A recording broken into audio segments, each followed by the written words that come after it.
Hey guys, Dr. Brian Mann, University of Miami. Uh, just wanted to bring up another article that we've gone over in class that had some questions. So I thought, hey man, this is kind of cool. Let's show this. This is the effects of shoulder plyometric training on proprioception and selected muscle performance characteristics. This definitely is a training program where they use the stretch shortening cycle intently, and there's some really cool findings here. So let's get right to it. So they had a couple of aspects of it, and here's the plyometric training. So they used a weighted ball on one of those pitchback, throwback trampolines. You angle it. If you hit the X, it should pop right back at your hand. Okay, so they use that, and then this is something that they use to detect passive motion. So this is basically measuring their kinesthetic awareness. So what they were doing is they would be held into a position, and then they would get moved from it and determine, how far off they were, or they would get moved into a position, and you see this on-off switch. Well, then they could stop it whenever they're at a set angle. Right, they would have it at something like 75 degrees, 90 degrees, and then 90% of their external rotation max. I think I might have the angles off a little bit, but they had three different positions what they had to know. So that was pretty interesting. Now for the proprioception, to 75 degrees and 90 degrees, and 75% neutral. I'm sorry, so that was at like 0. And then 75 degrees of external rotation, and then it's 90%. That's what it was. So pre to post test, they were at 1.31, 1.2 for the control for the people who had no training at all. And we could see that there are no significant differences between the groups. Between the conditions. I'm sorry, within the group. There's no significant difference in the control, but we do see significant differences from pre to post and also from between the two groups.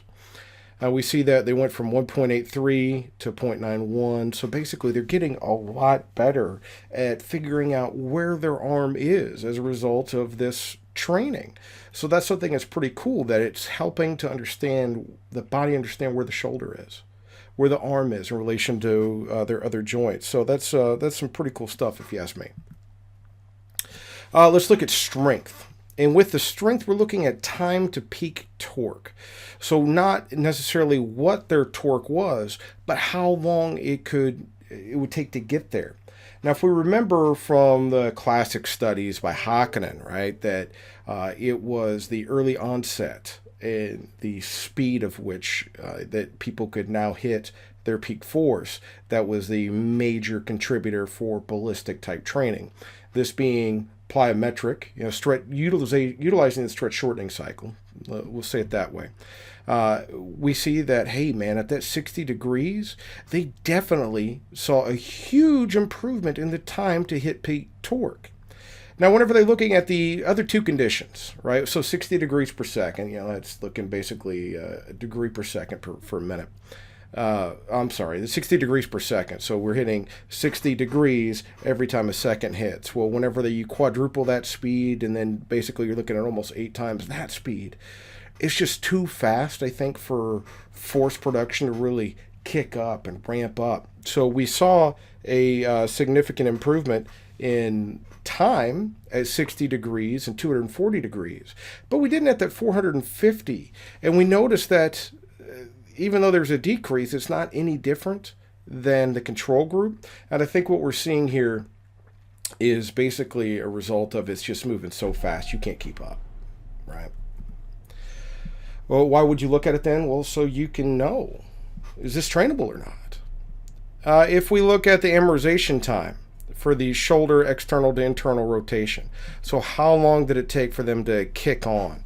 Well, that amortization phase should become quicker and quicker as a result of training. Do we see that here? We do. We see a non-significant improvement for the 240 degrees per second, but we do see a significant improvement. Man, it was almost, a third improvement, a 33% improvement. I'm probably off on my math there in my head here, but we can see that there was a significant improvement in that amortization time. So that's something that's pretty cool too.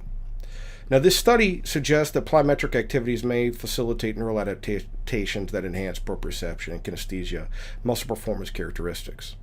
Significant neuromuscular benefits may be attained if they are implemented earlier into shoulder rehabilitation programs. And, these findings that they've made here, well, this is kind of the shoulder version of what is seen in a lot of Tim Hewett's work with plyometrics on injury, with the coactivation and how that the plyometrics decrease the injuries. Well, this is just basically confirming that, but looking at another joint in the body, looking at it the shoulder rather than the knee. So that's something that's pretty cool to me. Now, we're going to go ahead and end here. And as normal, if you enjoy this type of information, please come join us at the U.